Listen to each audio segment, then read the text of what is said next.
Hey guys, it's Bella. Welcome back to my channel. Welcome back to another Mystery Not So Monday. If you're new here, welcome. We talk about true crime cases here on this channel, usually on Mondays, but today is not a Monday, so that's that. Generally, 99.9% of the time they're on a Monday. So if you guys are interested in coming and chatting about true crime, then please come and join us. Make sure to subscribe so you don't miss any future videos. Before we do get into today's case, I just want to thank today's sponsor, Saley. And honestly, thank goodness for Saley, because I'm going to LA super soon and my plan does not cover any of the US. If you haven't heard of Saley, they're a new eSIM company that was brought out by Nord Security, and you guys know how much I love Nord, of course. And all you have to do is download the Saley app, buy a plan, install the eSIM, and you're ready to go anywhere. It's just one eSIM, so you don't need to re-download or get a new one or change eSIMs if you go to another country. It's honestly a lifesaver. You can pick a plan from over 180 different countries, and it takes minutes to set up. It's so easy. I mean, traveling is already stressful enough without having to think about that sort of thing and worry about that sort of thing, because you don't want to be stranded, especially when you're in a different country, you don't know the area. You know, you could go out to lunch and you just want to call an Uber to get back to your hotel or get up maps to be able to walk to your next location, and you can't even do that without data. And roaming fees are cooked. I got hit with some really bad ones recently when I just drove through a country that I guess my plan didn't cover, and when I saw those roaming fees, I was in shock.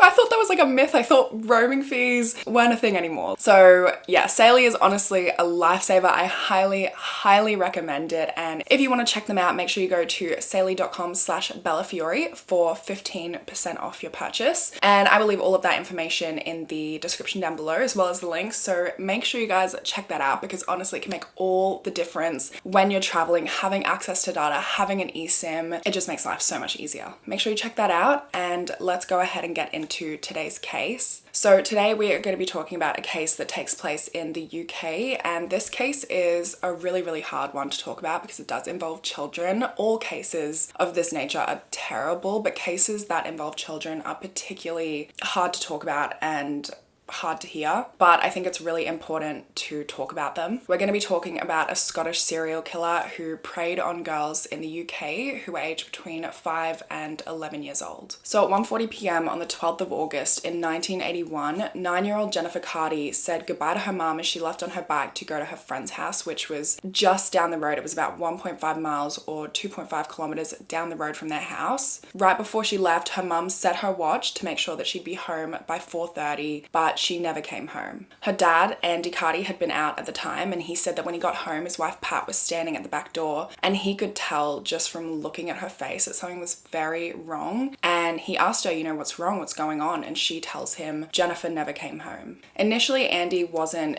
too concerned at first, because although Jennifer was a very punctual girl, she was very well behaved, you know, there's always a chance, she's a kid, she's 9 years old, that she might have just stayed a little bit longer than she was meant to. So he and his wife Pat went to the friend's house that Jennifer had gone to visit, and they found out that she had never arrived at that house at all. They went around to a few of her other friends' houses and farms in the area to see if maybe she had just changed her plans, gone to another friend's house, but nobody had seen or heard from her since she left her parents' house at 1:40 p.m. that day, and immediately they knew that something was really wrong, and so Andy and Pat called the police. Very quickly, their house filled up with people, you know, friends, family, neighbors, police, of course. They lived in a very small village called Bellenderry, which is in County Antrim in Northern Ireland, and it's obviously, because it's so small, it's a very tight-knit community. Even in 2011, there was only just over 900 people living there. Jennifer lived there with her parents, Andy and Pat Cardi, who were 33 and 34 respectively, and then her 3 siblings. So she had her oldest brother, Mark, who was 14 years old, her brother, Philip, who was 6 years old, and then her youngest sister, Victoria, who was only 8 or 9 months old at the time. Jennifer was described as a lovely girl. She was really close with her parents. She loved spending time with them. She loved going on family outings, and she also loved spending time with her friends. Her dad, Andy, said, quote, everything she did, she just sparkled like children do. She was a really lovely child. What was really heartbreaking about this as well is she had only just gotten the bike like less than a month earlier in late July. Her dad, Andy, wanted to buy her a bike so that she could ride to and from her friends' houses and just really make the most of the last little bit of summer that they had. And you know, her friends were always riding their bikes over to their house to see Jennifer, and so he wanted to get her the bike. It was a time when town and a place as well in Bellingderry where kids did just ride their bikes and walk to and from each other's house. They could go play out in the street. It was a much more innocent time in the 80s, and this was like a much more, I don't know, I want to say acceptable thing. I don't know if that's the right word, but it was just a much more common thing, I think. So Andy wanted to get her the bike. Initially, Pat said no. She's like, let's save it for a Christmas present for her. And Andy said, no, let's get it now. Let her utilize it and make the most of this last little bit of summer. And Andy said, quote, if I wouldn't have bought it, she wouldn't have been out on that bike to be taken. At around 11:55 p.m. that same night, Andy's friend came over to the house, and he owned this like big pickup truck which had those lights that go all across the top of the pickup truck. And so he and Andy went out in that truck to use those lights to try and find anything, find Jennifer, find her bike, just anything, right? And so about a mile or 2 kilometers down the road, the truck lights picked up a reflection in the bushes. And when they went to see what this reflection was, they found that it was Jennifer's bike. And finding that bike, they just knew that something really bad had happened and that she had probably been abducted. Andy said, quote, I had warned her on lots of occasions about taking lifts in cars, and she told me, don't be silly, there's no way that I would get into a car. So I know that if she did get into a car, she was forced into it. After the discovery of this bike, by 1 a.m. on the 13th of August, a large-scale search got underway looking for Jennifer. Police, local volunteers, family, friends, the whole community came out in force for this. Businesses in the area stopped operating for the few days after Jennifer's disappearance, so everybody could just be out looking for her. Neighbors, local farmers, everybody was out looking for her, and within hours there were thousands of people aiding in the search. The army had a huge footprint in Northern Ireland at the time in 1981, and they actually diverted a lot of their resources, people on the ground, vehicles, even helicopters to aid in the search. There were divers looking in lakes. There would be cars driving around that had a big poster on the back of it, and the driver would have a loudspeaker and they would be driving down streets just calling out, have you seen Jennifer Cardi? Roads were blocked off, motorists were interviewed. Like, this was a hugely extensive search, and despite this, there was nothing. There was no evidence, no signs of Jennifer, no leads, nothing. It honestly gives me chills thinking about this, like watching the footage of this search and just how many people were there. It gave me chills just thinking about how this community really showed up for this family and for Jennifer to try and help in any way that they could. The Cardi family did appeal to the public. Like, nobody knows what it's like to lose your own daughter, and just give it back to us. And that's all we want, just the daughter back. We don't care about punishments or anything as long as we get our daughter back. Every day without news means you've some hope left, but yet every day without news seems to take some hope away. On the 18th of August, 6 days after Jennifer's disappearance, there were these two guys at a place called McKee's Dam, and they were there looking to go duck shooting. McKee's Dam is located off a lay-by off the main A1 road, which runs from Belfast to the border, and it's located about 18 miles or 28 kilometers from the Cardi's house. These guys have heard about Jennifer's disappearance. Of course, everybody in the area has heard about Jennifer's disappearance, and when they were out there, they saw in the dam what they believed to be a coat. And so, of course, they're thinking this could be her coat, and they went straight to the police station to report it. When the police came out to the dam to take a look at this coat, they found that it was actually Jennifer's body in the dam. Andy had to go to the morgue to identify her body, and he asked Pat to stay home because he didn't feel that she should have to go through the trauma of seeing that, of identifying their daughter, and he asked her to stay home with their other children while he went to the morgue. When they unzipped the top of the body bag, it was clear Jennifer's body had been in that water for the entire 6 days of her disappearance, so he couldn't identify her right away. He asked for the body bag to be zipped the whole way open so he could see her fully, and when he saw her shoes, he knew that it was his daughter, and he collapsed. He had to be held up. At her funeral, the Reverend there, his name was Reverend William Beattie, he was a friend of the Cardis, he said at the funeral service, quote, she was a lively and bright little girl, very well mannered and behaved. She seemed to be an ideal daughter and was a real gem of a person. Honestly, the footage from this funeral procession broke my heart. Just the whole community came, like hundreds and hundreds of people showed up for this funeral procession, and just seeing the tiny little coffin was, there are no words, really. A huge investigation into the murder got underway immediately, of course. An autopsy revealed that Jennifer's cause of death was drowning, but there was also signs of strangulation and of sexual abuse. As I mentioned, it's believed that her body had been in the water for the entire 6 days that she had been missing since the 12th of August. And when her body was found, she had also been wearing her watch that her mum had set just before she'd gone, and the watch had stopped at 5:40 p.m. So it's believed that she was put in the dam at 5:40 p.m. on the 12th of August, causing the watch to stop. They knew that she left her parents' house at 1:40 p.m. Her mother knew this for a fact because, like I said, she had turned the watch for her and set the watch for her. So they had a time frame in which this happened, but they had no leads, they had no evidence, they had no possible suspects, no sightings, no witnesses, nothing. They went to the dam and they stopped every single motorist that drove past and asked them if they had been, had driven past the dam on the 12th of August, if they had seen anything, but they got no new leads whatsoever. And then with just everything else that was going on in the country at the time, the police were spread so thin with so many new cases coming at them all the time. And there was no evidence in this case really for them to continue looking into. And so the case kind of just went cold. Now, while her case was slowly going cold in Ireland, there was a string of very similar cases that were taking place in the UK at this time, and there was a huge investigation going into these cases because in the UK, they believed that they were dealing with a serial killer. So on the 30th of July in 1982, 11-year-old Susan Maxwell was abducted. She lived in Cornhill-on-Tweed on the English side of the English-Scottish border with her parents Liz and Fortis Maxwell, who both worked as journalists, and she also lived there with her siblings. She had a sister named Jacqueline and a younger brother named Tom, who was just 3 years old at the time. She had gone into the nearby town of Coldstream, just over the Scottish border, and at some point during her short walk home, she was abducted. It had actually been the first time that she had ever been allowed to walk to and from her tennis practice by herself as well. Shortly after she was supposed to arrive home, Liz got her other 2 children in the car and drove to go and pick Susan up from tennis, thinking, her lesson had run over, she was running late, she maybe was just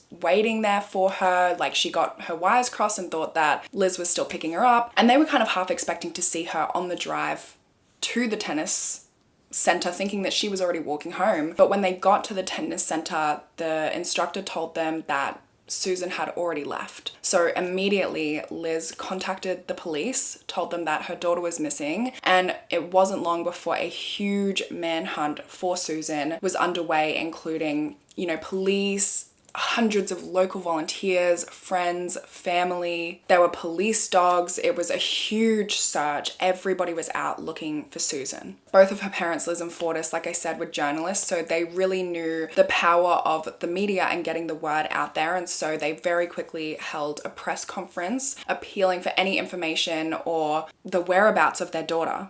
We would just give everything we've got just to have her back. Please let us have her back. As time went on, she said, quote, "Every morning I feel like this is going to be the day that we are going to get that phone call today to say that she's going to be all right." The search for Susan was huge. At its peak, over 300 officers were assigned to the case full-time. Police thoroughly searched every single home in Cornhill and Coldstream. One by one, they went in and searched them all. They searched over 80 square miles or 200 square kilometers of terrain. They interviewed witnesses, some of whom reported seeing a white van in the area. Other witnesses reported seeing Susan at 4:30 p.m. crossing the bridge over River Tweed. They saw a van come along a few minutes later and then she was gone. On the 6th of August, so 7 days after the disappearance, police televised a reconstruction of Susan's disappearance. They had a 12-year-old girl wear an identical outfit with a tennis racket and ball as well. They had her cross the bridge over the River Tweed in an effort to jog the memories of any witnesses who had been in the area at the time. And then on the 12th of August, so 13 days after the disappearance, her mother Liz Maxwell did another radio broadcast to appeal for any more information. And as that broadcast was going out, Susan's body was discovered. She was found by a lorry driver who was driving on a lay-by off a main road in the village of Uttoxeter in Staffordshire, which is about 250 miles or 400 kilometers from where she had been abducted. Her body had been covered with undergrowth and her shoes and her underwear had been removed, and her underwear had been folded up and placed under her head, which indicated that there had been some form of sexual abuse involved. Due to the state of decomposition that her body was in, they couldn't determine exactly when or what her cause of death was, but they did theorize and they did believe that she died shortly after her abduction, and they did know that she had been bound and gagged. After the discovery of her body, they had 50 officers scour the area in which her body was found, looking for any other clues, for her tennis racket, anything, but there was nothing. There was really little to no forensic evidence in this case at all, which made it a really difficult case to investigate. And not only because of that, but also because of the huge distances in which they had to cover, because her body was found so far from her abduction point. Another complication was that they had 3 separate police forces working on this case. They had Lothian and Borders, Northumbria and Staffordshire police forces all working on this, which sounds like a good thing, but it actually makes it a lot more difficult, especially because at the time they were using this really old investigation method. They were using index cards. Nothing had been updated in over 100 years, so it was a really difficult way for them to be able to work together as separate police forces. There was no computerized system at this time. They were just literally using these like index cards that they would write things on and then they would file them. Then on the 8th of July in 1983, 5-year-old Caroline Hogg was abducted. That day was a warm and sunny day, and she had spent the day at a friend's party, and she just wanted a few more minutes playing in the sun before she went home. She lived with her parents, Annette and John Hogg, on Beach Lane in Portobello in Edinburgh, and it is right near the promenade. They lived like less than 150 meters or 500 feet from the promenade. And so after the party, Carolyn told her parents, I'm just gonna go to the promenade, I'm gonna play there, and I'll be back really soon. And she was meant to be back by 7:15 p.m. But of course, she never returned home. Annette went out to go and call for Caroline and get her to come home, but she couldn't find her anywhere. And so immediately her and John went and searched the nearby area. They found no sign of her, but they did run into a little boy who said that he had seen Caroline with an older man. So immediately Annette and John contacted the police and reported their daughter Caroline missing, and a huge search got underway immediately. A press conference was held and the parents were there to speak at that press conference and make an appeal, and it is a really, really rough one to see. Annette is she can't even speak. She is so incredibly devastated, and Caroline's father, John, you could just hear in his voice how completely devastated he is. The search for Caroline was the largest in Scottish history up until that point. There was so many police working on this case, and I've read that there was over 2,000 volunteers that came out to help in this search. All police leave in Edinburgh was cancelled, and extra forces were also called in to aid in the search. It started in Portobello and it expanded to the whole of Edinburgh, and within 2 days, by the 10th of July, it was headline news all across the UK. During the search, police came across many eyewitnesses who said that they had seen a man along the promenade who was balding, he was unkempt, he was furtive, they described him as, and they said that he was wearing horn-rimmed glasses. Witnesses said that this man had been watching Caroline play on the promenade before luring her to a local fair. A description and a local artist's sketch of this man was released to the public to try and jog any more witnesses' memories. A 14-year-old girl came forward to say that she had seen Caroline sitting on a bench talking to this man, and she overheard her at one point say yes please in response to a question this man had asked her, and then they walked hand in hand to the fair. At the fair, he paid for Caroline to go on a carousel while he sat there and he watched her ride the carousel. Another witness said that she had seen Caroline leaving the fair with this man at around 7:30 p.m. and that Caroline seemed scared. Using the description of this man and the fact that he had clearly abducted a 5-year-old girl, police looked into all of the known pedophiles who were in Portobello on the day of Caroline's disappearance on the 8th of July. They discovered 9 that they believe fit the description and that were in the area at the time. They went and questioned all 9 of these suspects, but every single one of them was eliminated. 10 days after her disappearance, on the 18th of July, Caroline's naked body was found in a ditch in a lay-by, which was adjacent to a busy road near the village of Twycross in Leicestershire. This was 310 miles or 500 kilometers from where she had gone missing, but it was only 24 miles or 39 kilometers from where 11-year-old Susan Maxwell's body had been found last August. Because of the extent of decomposition of her body, they weren't able to determine when she died or what her cause of death was, but they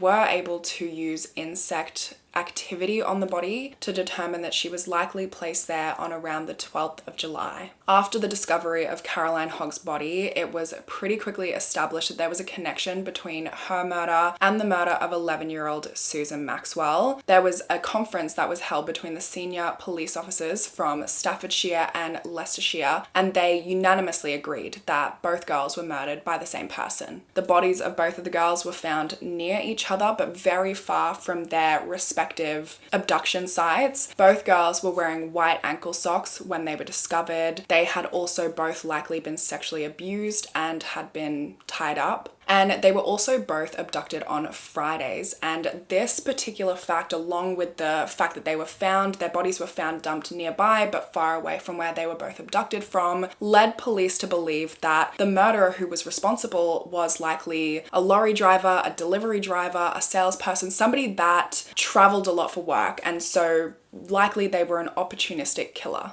And then because they were both abducted on Fridays, this led police to believe that there was a specific delivery route that this murderer was doing on a Friday that allowed them to commit these murders, to drive past these girls, see them, and decide to commit these crimes. And so they went and they found all lorry companies, delivery companies that had transport links between Scotland and England. They interviewed drivers from these companies, but no significant leads came from this. In March of 1984, there were still no new leads, and so police televised a reconstruction of Caroline's abduction. A 4-year-old girl, actually one of the daughters of the policeman involved in the case, dressed identically to Caroline and retraced her footsteps from the night of her disappearance to try and jog any other witnesses' memories. Caroline's parents also made another public appeal at this time, and Caroline's father, John, said, quote, "You think it can never happen to you, but it has proven time and time again that it can, and it could again if this man isn't caught in the near future." Bring her back, whoever has her.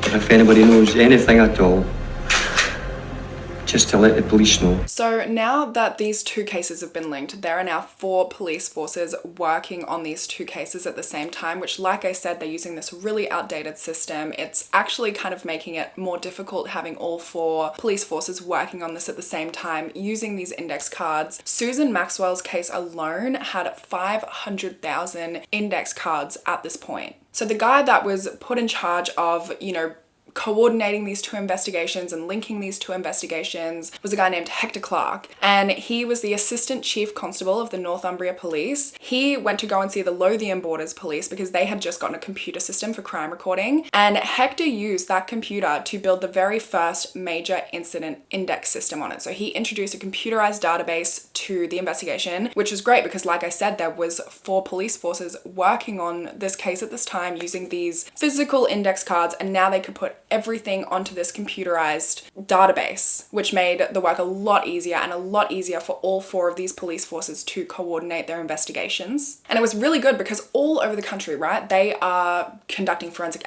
examinations, they're looking at suspects, eliminating suspects, conducting searches, interviewing witnesses, and they're putting it all into this database, all 4 of these police forces. So there is a ton of work that is going into this case. And despite all of it, they still have no substantial leads. there was still no strong, viable suspect. They were no closer to catching this guy. And then on the 26th of March in 1986, 10-year-old Sarah Harper was abducted. She lived in Morley, which is a suburb of Leeds in West Yorkshire, and at around 7:50 p.m, she left her house on Brunswick Place to go and get bread from the local corner shop, which is like 100 yards or 90 meters from her family home. It's something that she had done hundreds of times before, just walked 30 seconds, a minute down the road, gotten some bread, got a little snack and come home. But this time she never came home. By 8:20 p.m, her mother Jackie Harper and her sister Claire went out searching the surrounding streets for her, but they couldn't find her anywhere, and so she was reported missing and a search got underway immediately. The owner of the store that she had gone to was interviewed, and he said that she did come in, she bought a loaf of bread as well as 2 packets of crisps, and she also returned 2 lemonade glass bottles to get the coins for their return. She did this at around 7:55 p.m. He also said that just after she entered the store, another man entered the store. He was balding, but he had a beard, and he left the store while she was making her purchases. Of course, because the shopkeeper was the last one to see her, they did a thorough search of his shop, his cellar, his car, his home, everything, and he was ruled out as a suspect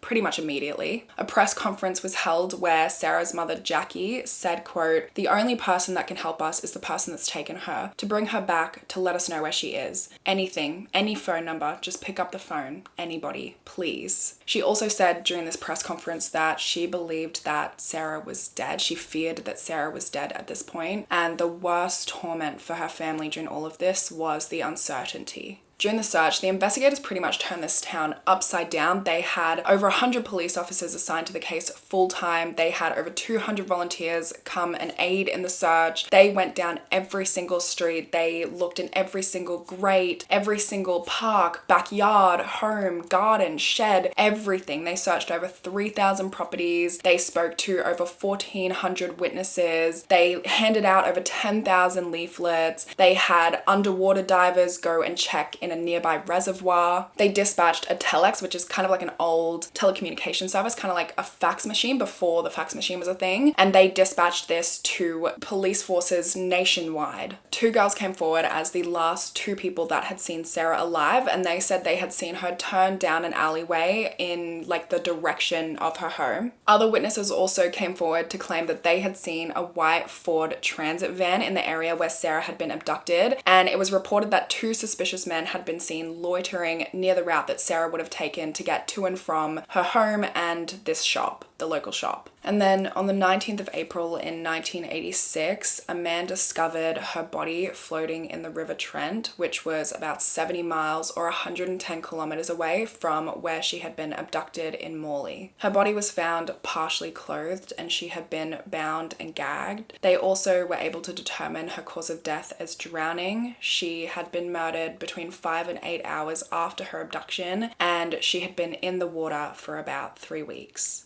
She had bruises all over her body and injuries to her head, her forehead, and her neck, which indicated that she was likely rendered unconscious before being put in the water. They also determined that she had been sexually abused to the point of causing peri-mortem internal injuries. Days after the discovery of Sarah's body, a male witness came forward to say that on the 26th of March, so the day of Sarah's abduction, he had seen a white van with a balding, stocky man standing by the passenger door at 9:15 p.m. by the River Soar, and the River Soar flows into the River Trent, which is where Sarah's body was discovered. The 2 rivers are connected. This sighting also aligns with the other sightings of a balding man and a white van in Morley, so this is likely the same person that killed Sarah. It was theorized that he had put her body into the River Soar and that it had floated along into the River Trent. It was in there for about 3 weeks before the body was discovered. After the discovery of Sarah's body, it was a fair assumption that her killer had driven along the M1 on the way to dispose of her body in the river, and so they went to question all staff and all motorists at all service stations on the M1 between Woolly, West Yorkshire, Trowell and Nottinghamshire, area. Staff at one of these locations said there was a white transit van that had come in on the 26th of March but seemed out of place, but they couldn't give a description of the driver. Initially, there was some debate about whether Sarah Harper's case was connected to the cases of Susan Maxwell and Caroline Hogg. It wasn't until November 1986 that all three cases were officially connected, and so by this point there were now 6 police forces working on solving these 3 cases. They were all now officially connected, and it was clear that there was a serial killer on the loose in the UK. Over the next 4 years of this investigation, they collected 22 tons of material and evidence. They questioned over 187,000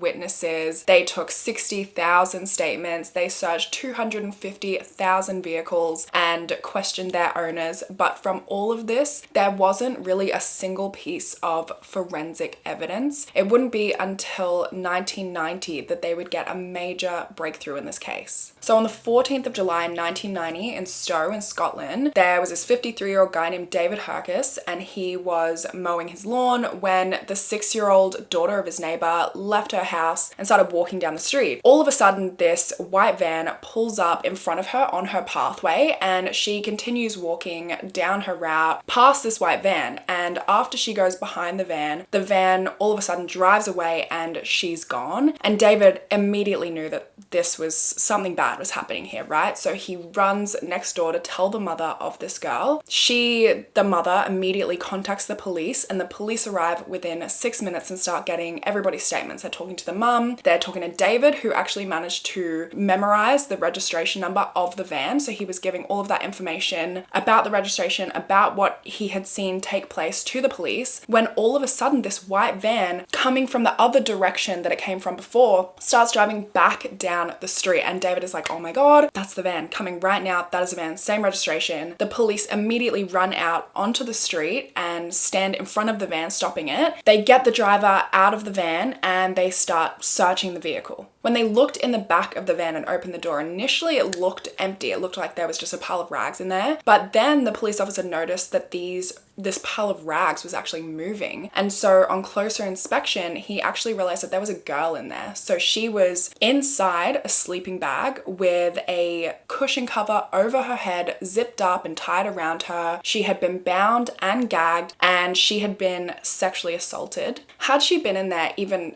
a moment longer, like it was like minutes, until she would have actually asphyxiated and died. So they managed to stop this van and get this girl just in the nick of time. And the craziest thing about this whole incident is that the police officer that searched in the back of the van and found this girl was actually the girl's father. How he was able to maintain his composure and professionalism in that moment, I have no idea. The man that was driving the vehicle, of course, was arrested, taken in for questioning, and this man was 43-year-old Robert Black. He was a Scottish delivery driver. On the way to Selkirk police station, he said, quote, "It was a rush of blood to the head. I've always liked little girls since I was a lad. I tied her up because I wanted to keep her until I had dropped a parcel off. I was gonna let her go," which is a big fat lie. Of course he wasn't. He also said in questioning at the station that he had only like mildly sexually assaulted her because he didn't have any time to do anything more. He was charged with abduction and was remanded in custody. A search of his van found restraining devices such as ropes, sticking plaster, hoods. They found a Polaroid camera, little girl's clothing. They found mattresses. They found a whole ton of stuff in there. They searched his lodgings as well, and at his lodgings they found just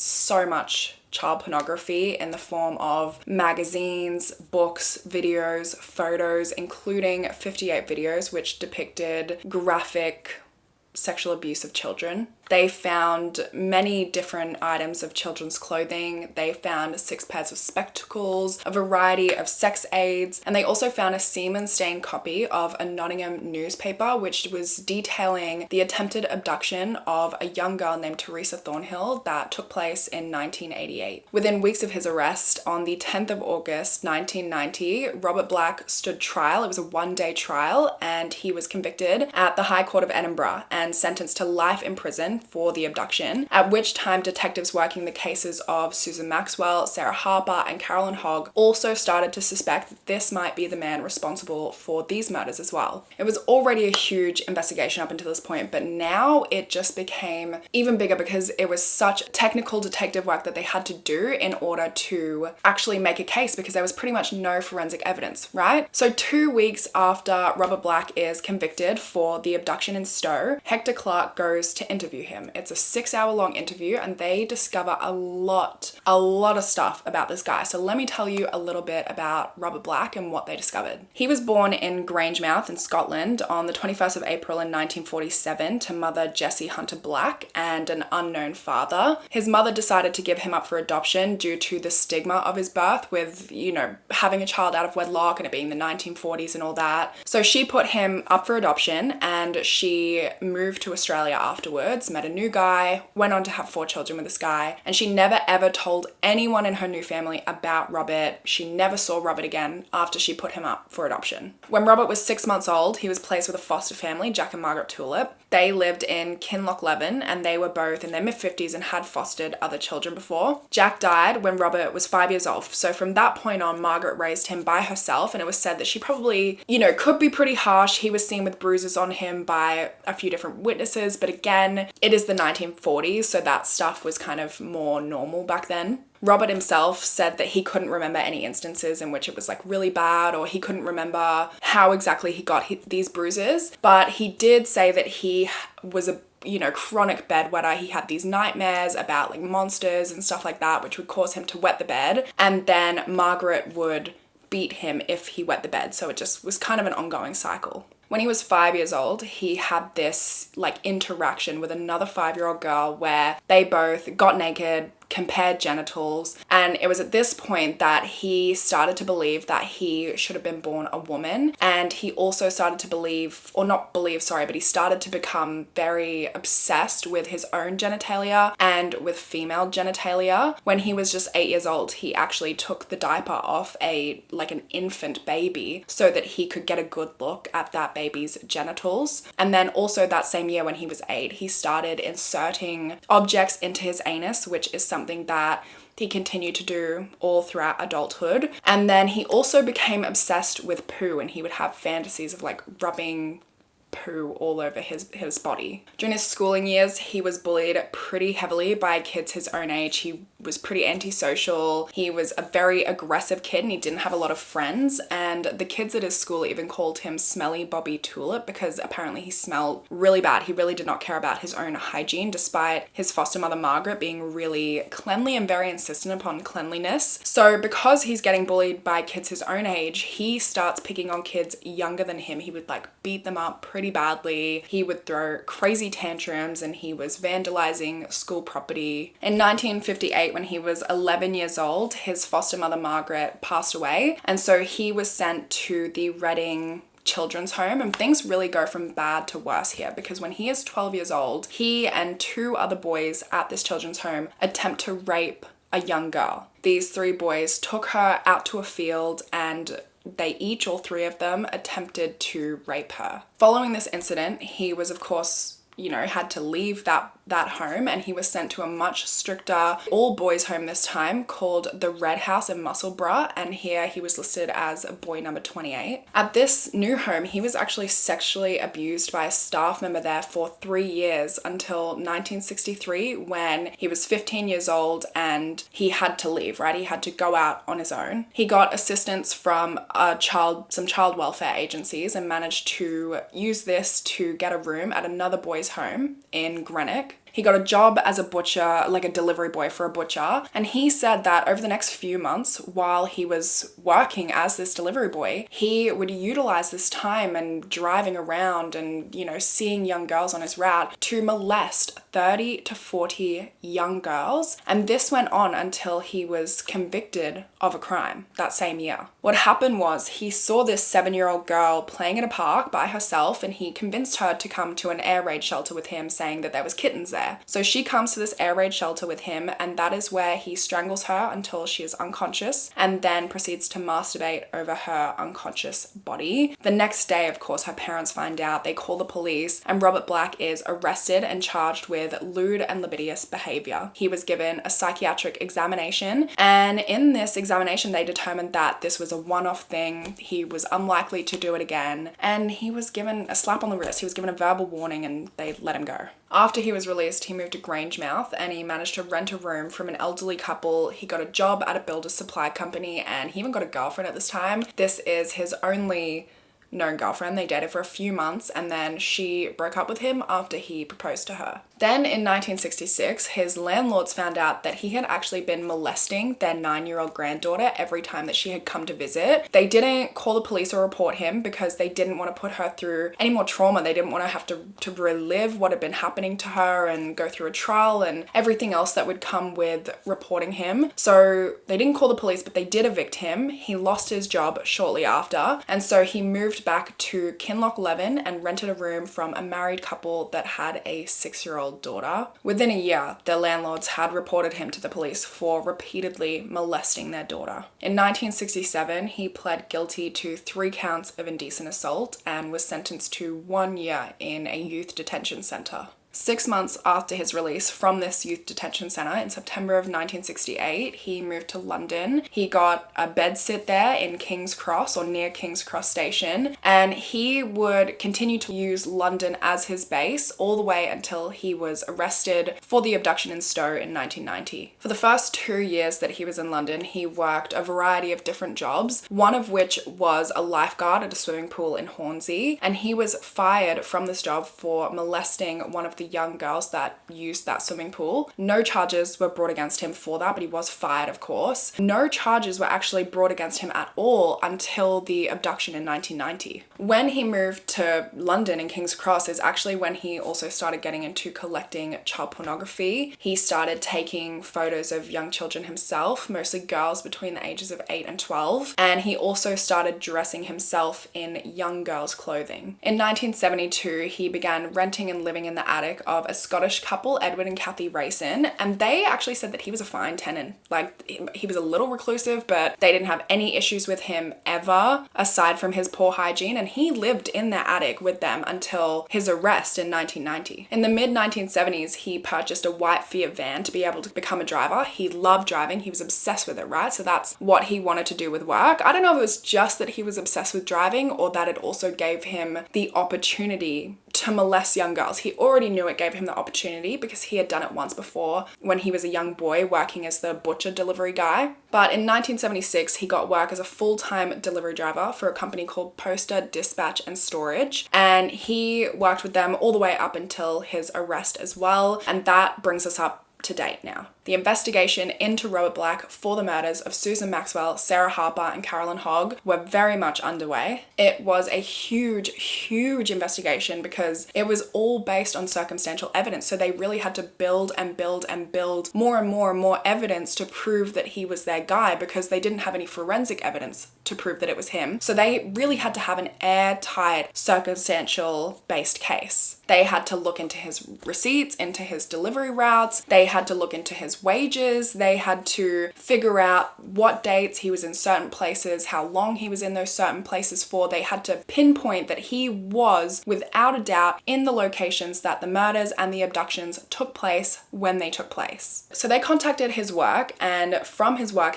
luckily kept everything. So they got his wage information, his delivery route information, and his petrol card information. It was a work issue petrol card. They had all of the receipts for all of the petrol that he ever bought in that van. And by linking these 3 elements, they were able to definitively place Robert Black in Portobello, Coldstream, and Morley at the times and dates of each respective murder. And then also linking these 3 elements, they were also able to pinpoint him in the locations where their bodies were dumped as well. within this information, they just had so much circumstantial evidence against him that it couldn't have been anybody else, right? So what they found that he would do is when he would go on these delivery routes, if he had some spare time, he would use that time to just drive around back streets, explore the area. Really, he was looking for young girls. And if he came across an opportunity where a young girl was by herself, he would park the van, get out of the van, talk to her, and try to coax her into the van with him. He would then drive around with them in his van before and after sexually assaulting them until he found a place along his route where he thought would be a suitable place to dump their bodies. Detective Inspector Roger Orr, who worked at the Portobello police station, said, quote, "He was described to me by one psychologist as a heat-seeking missile. He was ranging the whole time. His radar was out in front, he was ranging. But as soon as he was locked onto a target, that was it. When he's awake, whether he's working or he's not working, he's constantly fixated on young female children." By December of 1990, they finally believe that they have enough circumstantial evidence to take him to trial. They believe they have a tight enough case that they can really prove that he was responsible for each of these murders beyond a reasonable doubt, just based on circumstantial evidence. They had to go through many pre-trial hearings because, again, it was just circumstantial evidence. But finally, on the 13th of April in 1994, his trial began for the murders of Susan Maxwell, Caroline Hogg, and Sarah Harper. He was facing 10 charges of kidnapping, murder, attempted kidnapping, and preventing the lawful burial of a body, and he pled not guilty to each of these charges. At his trial, the prosecution used something called similar fact evidence, where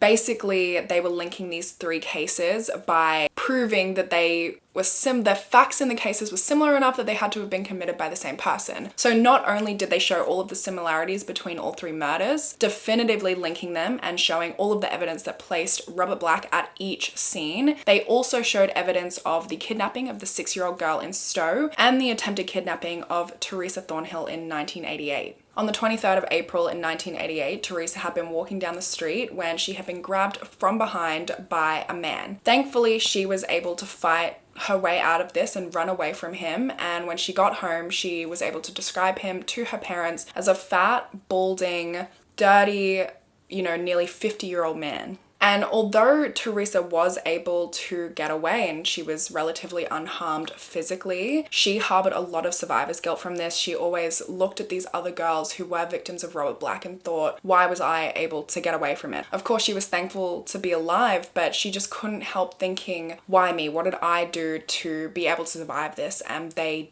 weren't able to. By the end of the trial, the jury came back from deliberation, and it was a very, very tense moment waiting for that first verdict to be read because, like I said, they used similar fact evidence in this case. So if the first conviction came back as not guilty, that meant everything was going to be not guilty. And it worked the same way. If the first one was guilty, it meant he would be found guilty on all charges. Thankfully, on the 19th of May in 1994, the jury came back and found Robert Black guilty on all 10 charges. He was found guilty of 3 counts of kidnapping, 3 counts of murder, 3 counts of preventing the lawful burial of a body, and 1 count of attempted abduction in relation to Teresa Thornhill. He was sentenced to life imprisonment for each of these counts, with recommendation from the judge that he serve a minimum of 35 years in prison for each of the 3 murder charges, and these life sentences were to be served concurrently, which I have never understood. What is the point of being sentenced to 3 life sentences if you get to serve them all at the same time? It just doesn't even make any sense to me. If the crime is bad enough that you're being sentenced to 3 life sentences, why is there any chance for you to get out of prison? Like, there is no hope for rehabilitation for this guy. Like, there is zero chance of rehabilitation for this man. So I just don't understand it. I just don't understand concurrent sentencing in situations like these. And then as he's being taken out of the court to go be held in remand before he's taken off to prison, he's going down these stairs. All the officers that helped put him in prison are standing there, and he looks up at them and he says, "Well done, boys." And then he puts his head down and, he goes down into the docks, and he is taken to Wakefield Prison. Now, of course, by this point, the Jennifer Cardi case has not been linked to Robert Black yet. It wasn't until 2002 when the case was reopened by Detective Chief Inspector Raymond Murray. He had just been promoted from inspector that year in 2002, and that is when this case was brought to his attention, and by this point, it had been 21 years since Jennifer's murder. Unfortunately, a lot of the evidence relating to Jennifer's case was actually lost in an IRA explosion in 1992 in which the Northern Ireland Forensic Science Lab was bombed. So Detective Murray requested every single piece of evidence from the Robert Black investigation in the UK, which was a huge amount of evidence. This is an 8-year investigation by 6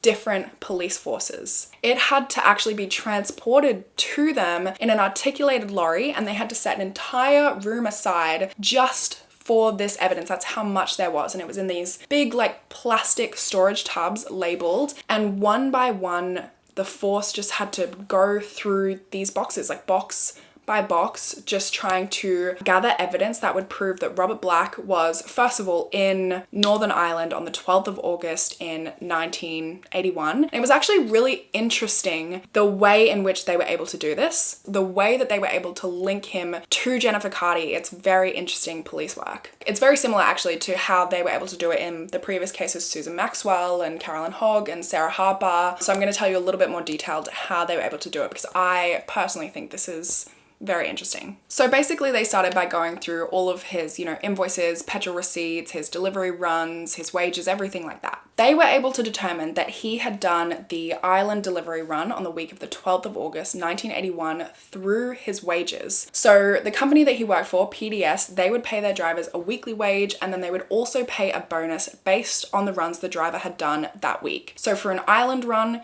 they would get a £50 bonus, and for the week of the 12th of August 1981, Robert Black had gotten a £50 bonus, meaning he had done the Ireland run that week. Then to prove that he had been specifically in Northern Ireland, right, what they did was in 1981, in order to cross the border from the UK to get into the Republic of Ireland, you needed to have what was called green flag insurance in order to get a van in there. And they were able to determine that Robert Black did not have green flag insurance, meaning he couldn't get into the Republic of Ireland, and he could only have done the run in Northern Ireland. Then they found that PDS drivers doing a Northern Ireland run specifically would go past Belfast, Dunmurry, and Newry. And on the way to Newry, this delivery route would pass very close to Ballinderry, where Jennifer was abducted and murdered. So detectives go out to Newry and they find a brand new witness that nobody had spoken to in the last 20 odd years. He ran a family-owned poster business, and so they kept everything. They kept all of their receipts, everything from like the beginning of the opening of their store. So they still had all of their receipts and documents from 1981. From these documents, they were able to determine that this specific poster shop in Newry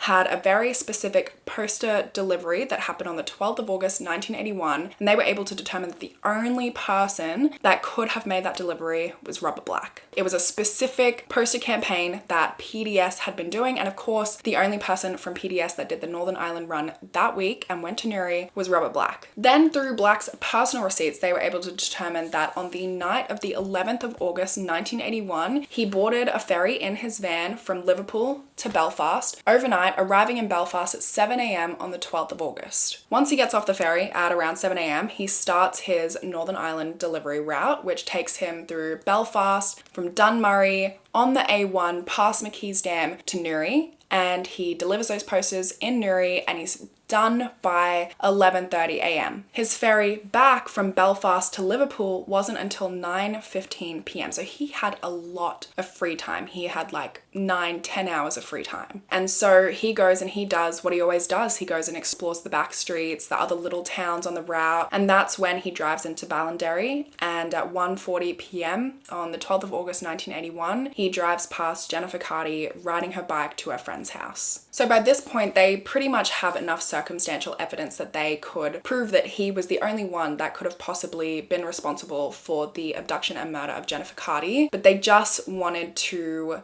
try and get some sort of confession, right? They wanted to interview him one last time, and it actually took them over a year to prepare for this interview because they really wanted to get it right. They wanted to get the right interviewers in there with him. They chose one male interviewer, one female interviewer. Her name was Pamela Simpson, and she was amazing because she pretty much got a confession out of Robert Black. The interview started on the 16th of May in 2005, and it spanned 3 days. They had to use 21 separate audio tapes to actually record these interviews. Robert, could you give me a full name, please? Robert Black.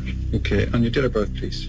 21/4/47. So at the start of the interview, Pamela says, quote, "There are a number of issues, Robert, that we would like to talk to you about. Are you happy enough with that?" He replies, "Carry on then, we'll see how it goes." Then he says, quote, "I've got one question though. Why is it, in this situation, is it always a female officer that talks about these things? When I'm being interviewed by a male and a female, it seems when I'm questioned about these matters, it's always the female officer that does the questioning." So as the interview goes on, he really starts to connect with Pamela and he starts to just open up more and more. At one point, she actually gets him to admit that he was in Northern Ireland on the 12th of August, 1981, which was huge for the investigation that he admitted that.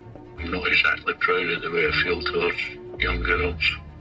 Like, there's a part of me that knows I'm wrong, that knows that it's wrong, that I shouldn't be doing things like that, I shouldn't even be thinking things like that. But there's the other part that says, you like it, go on. The interviewers end up asking him to explain what his fantasy with these girls would be, basically what his ideal abduction situation would be like. We'll look at her, try to guess what age she was, maybe. I might park up for a couple of minutes and watch it. And how long would you sit and watch the young girl, Robert? More than 5 minutes. Then they ask, in your fantasy, what the country situation would be like. Well, it was just a narrow road, just going downhill, and way at the bottom of the hill where the road curved away, there was a house set back from the road a bit. It was the only house in sight. What detectives who were watching this interview started realizing as he was describing this fantasy is he was pretty much reliving the Jennifer Cardi abduction because he was describing exactly where he had abducted her from. He described to a T the exact road in which he had abducted Jennifer Cardi, and it was pretty much as close to a confession as anyone was going to get from Robert Black. Detective Inspector Roger Orr had interviewed him after the attempted abduction of that young girl in Stowe, and of these interviews with Black, he said, quote, "He was far from normal. He would sit and engage you and stare at you, and then he would drop his eyes. And in those moments, you know that you were getting as close as you were ever likely to get to him, and they always happened when there was any suggestion of killing, any suggestion of using the word murder." Finally, on the 16th of December in 2009, he was formally charged for the murder of Jennifer Cardi. His trial began on the 22nd of September in 2011, and Jennifer's parents attended every day of the 6-week trial. During this trial, they showed all of the evidence for everything that I've already talked about in this case, all of the evidence from Jennifer Cardi's case, and then all of the evidence from every other case related to Robert Black and all of his previous convictions, right to the very first one. They also played the tapes from his interview with the female and male detective, and this was really, really hard for everybody, but especially Jennifer's parents, because he was describing in these tapes what he would do to these young girls, and all they could do was sit and think about the fact that he was talking about their daughter. These are the things that he did to their daughter. Jennifer's father, Andy, said it was the most horrendous part of the entire trial. He said, quote, "I had to sit watching this man, and he described why he liked little girls rather than mature women. And you know, all I could do was sit and weep at the thoughts of what our childhood went through. It would have broke your heart." On the 27th of October 2011, Robert Black was found guilty of Jennifer Cardi's abduction, sexual assault, and murder, and sentenced to another life sentence. The judge imposed a minimum term of 25 years, informing Black he would be at least 89 before he would be considered for release, which honestly, I mean, he really should never be released. I don't even know why there's like an age on when he could potentially be released, because this man,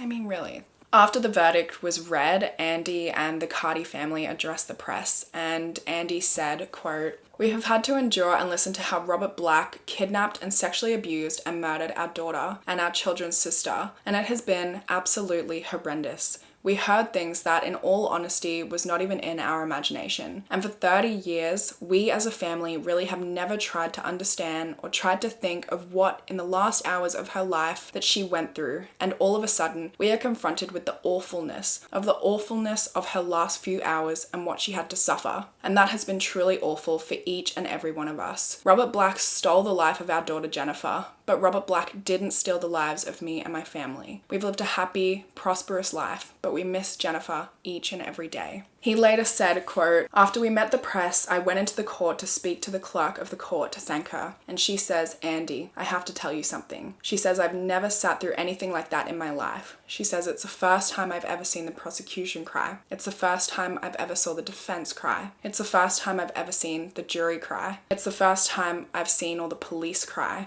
And she says, 'It's the first time I've ever cried.'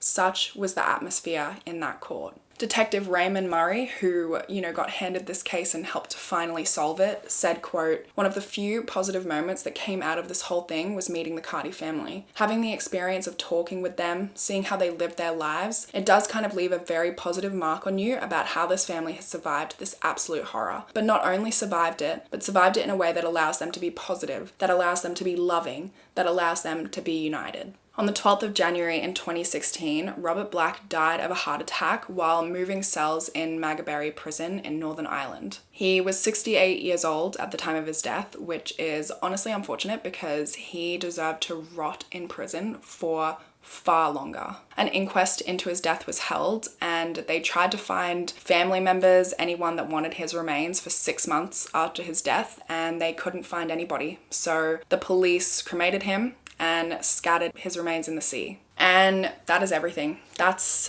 the whole case. It is really probably one of the most horrific cases I have ever looked into and spoken about. It's really, really a heavy one to process. There's a couple of BBC documentaries about this case as well that I would highly recommend watching, although they will bring you to tears. Like, it is horrific. It's really horrendous what all of these girls' families had to go through and know what their daughters had to suffer at the last moment of their life. It's like honestly just indescribable. And honestly, seeing all the interviews with Andy Cardi and the Cardi family was kind of inspiring as well, the way that they were able to persevere and remain so strong despite, this horrific, unimaginable event that they have been through. But that is everything for this case. That's all from me today. So I hope you guys enjoy the rest of your day. I know it's started off a bit grim talking about this, but I do think it's really important to still talk about these cases. But yeah, that's all for me today, guys. Enjoy the rest of your day, and hopefully I will see you in my next video. Bye, guys.